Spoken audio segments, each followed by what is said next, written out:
of what happened was what happened at the Appropriations Committee. Pelosi said, well, our number's 143. Mnuchin says we can get up to 119. So they decided to have the appropriators get together. The Republican appropriator said, our instructions are to start at 0. We don't have any other instructions.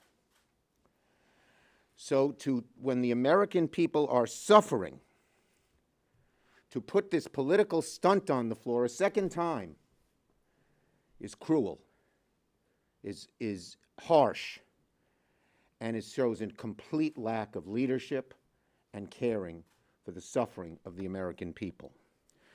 Now, what are we doing?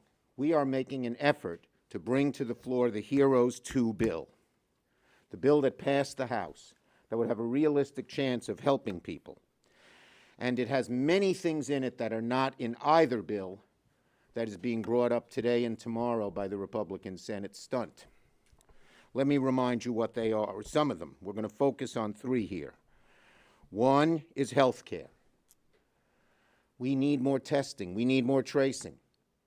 The HEROES bill has $75 billion, and more important even than the money is a plan laid out to how to do it, because the administration's been incompetent. We gave the money last time. Do you know $9 billion is still sitting there for the states to do tracing, and they haven't even distributed it yet, even though it was passed in the original CARES bill? So we need money for testing and tracing, but we need money for our hospitals. The doctors and nurses and healthcare workers, we can't leave them behind. We need money for patients who are sick. None of that.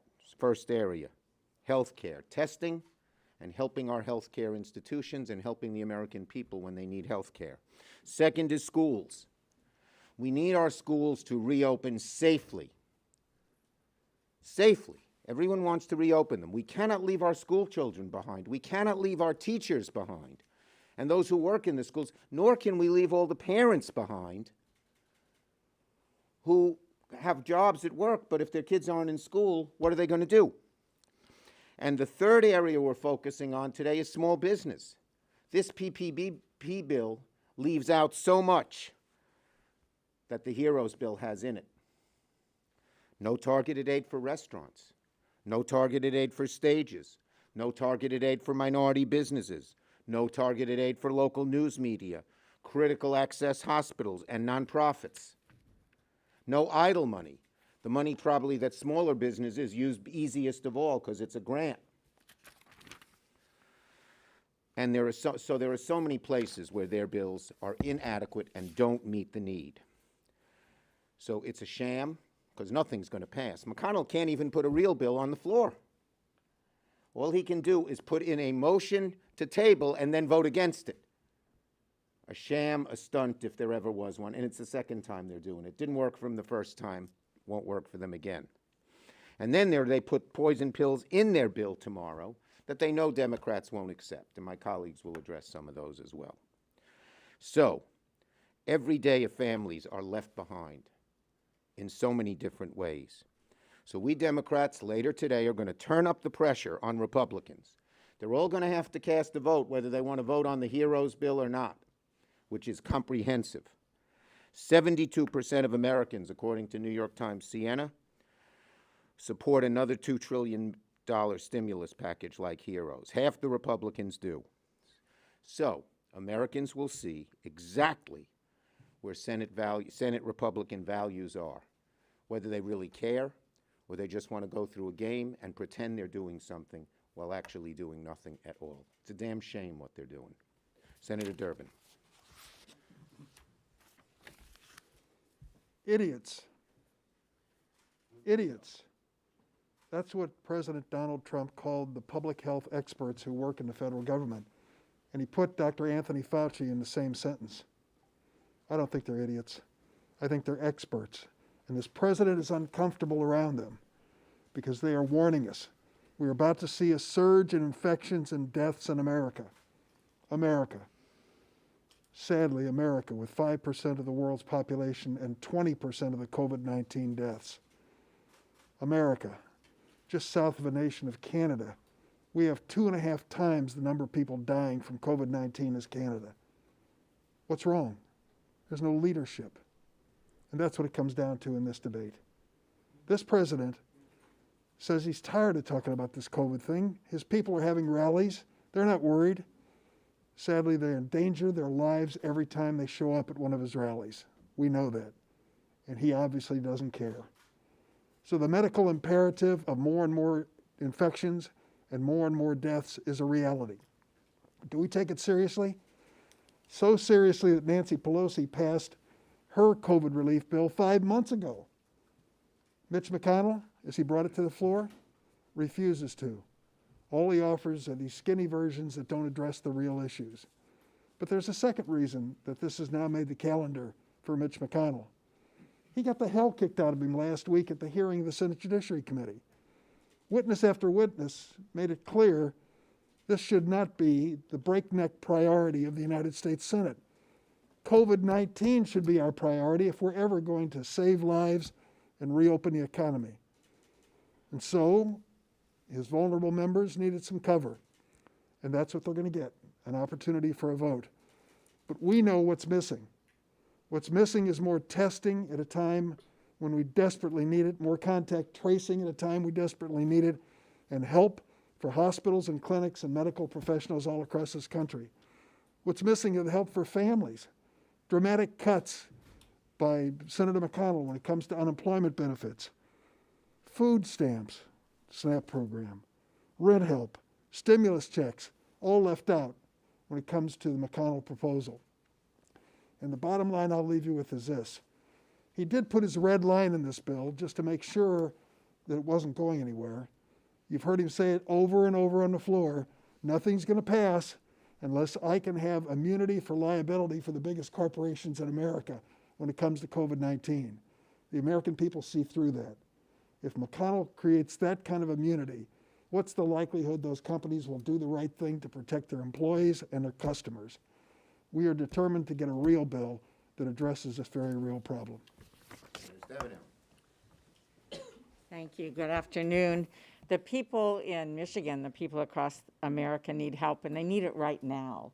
They needed it yesterday. And, it's really not stimulus. It's about survival for Michigan families. It's about survival for our businesses. And under the Republican bill, too many people are left behind. That's the bottom line.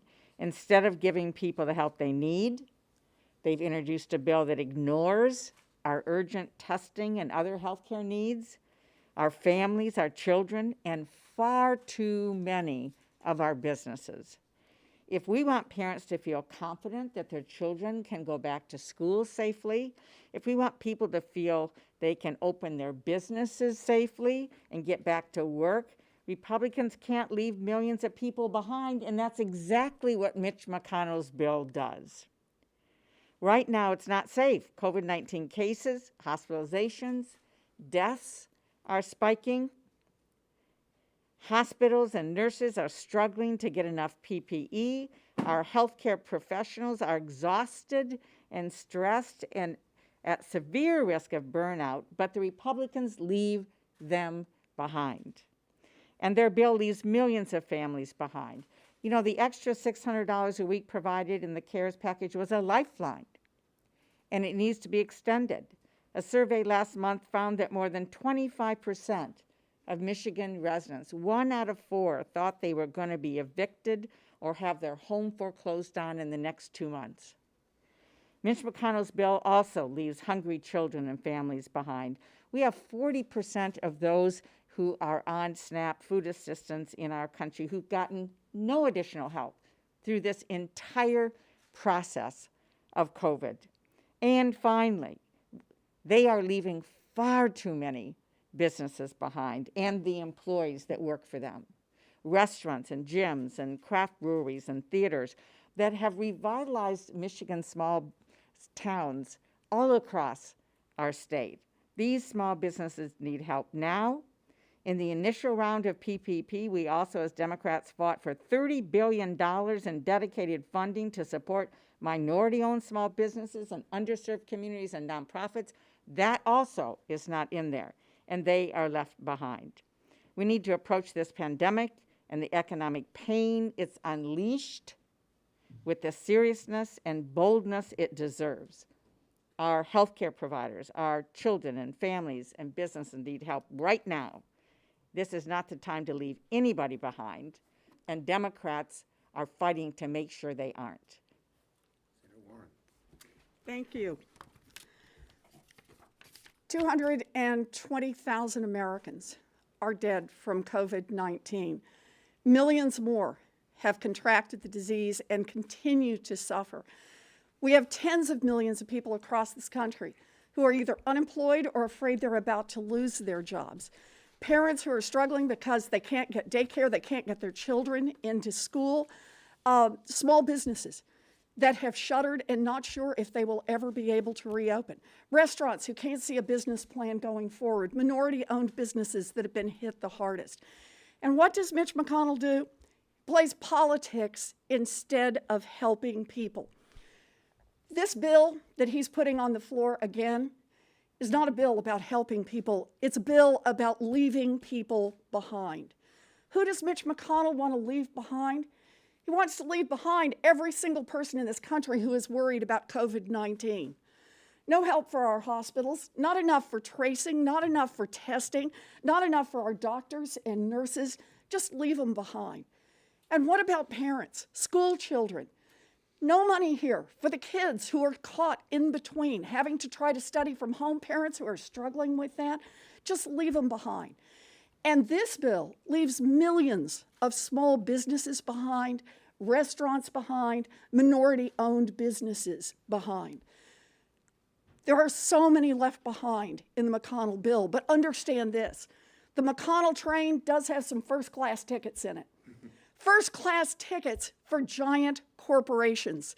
For giant corporations, a release of liability, no matter how irresponsible they are, they don't have to worry about making their own employees or their customers sick to the point of dying. Mitch McConnell says those folks get a first-class ticket on the McConnell train. And how about parents, wealthy parents, who want to send their kids to private schools? The McConnell train says, let's have the taxpayers pick up the bill for that. Full tax credit for sending your kid to a fancy boarding school. How about that? In other words, what McConnell's doing here is playing politics of the ugliest sort. He wants to stand up and claim that he's helping the American people. No, he's playing the same old game. No help for the people who need it, and lots of help for the people who don't. Well, that's not where the Democrats are. The Democrats are here for working families, for people who are struggling, for small businesses, for restaurants, for minority-owned businesses, for our doctors and nurses, for the people who are in public health who are trying to get their arms wrapped around this COVID crisis.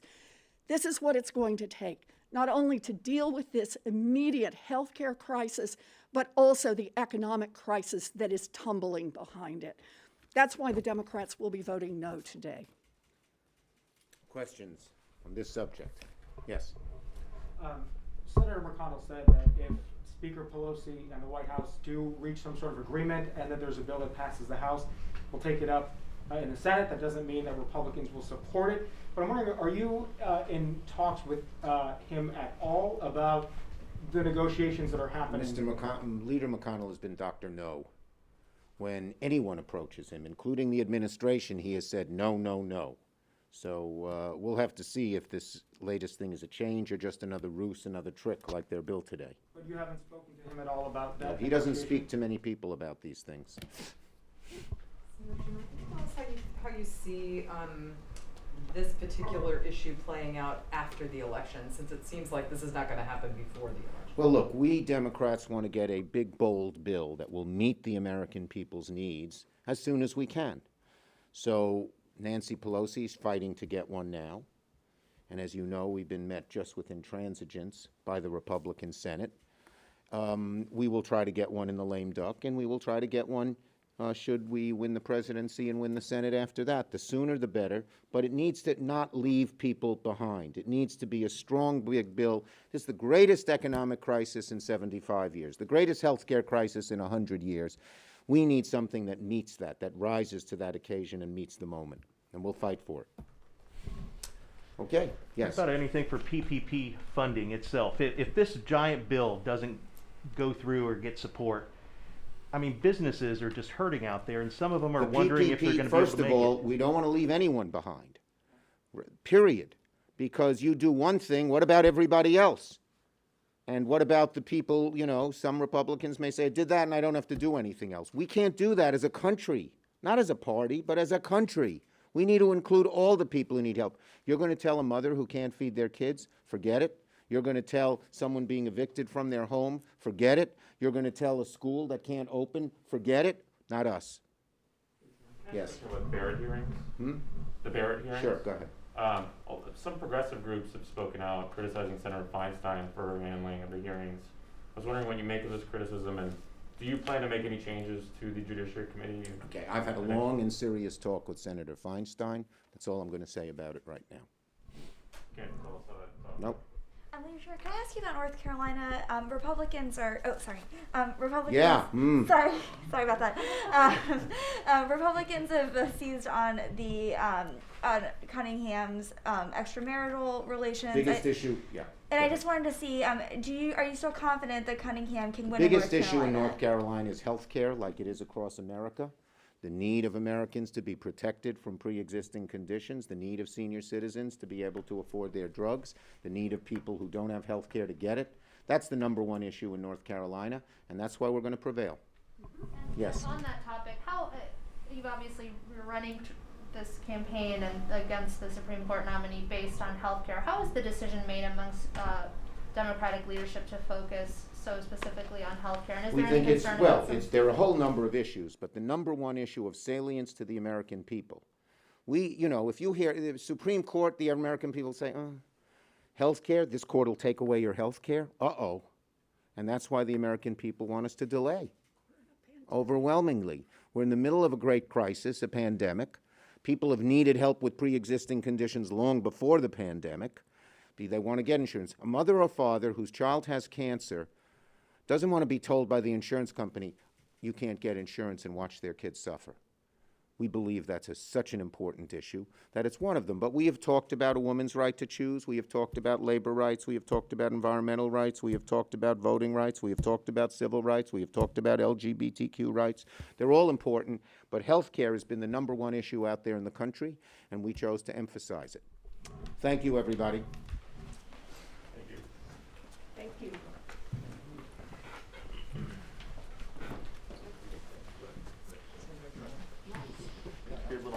I feel like I have this habit of taking it off when I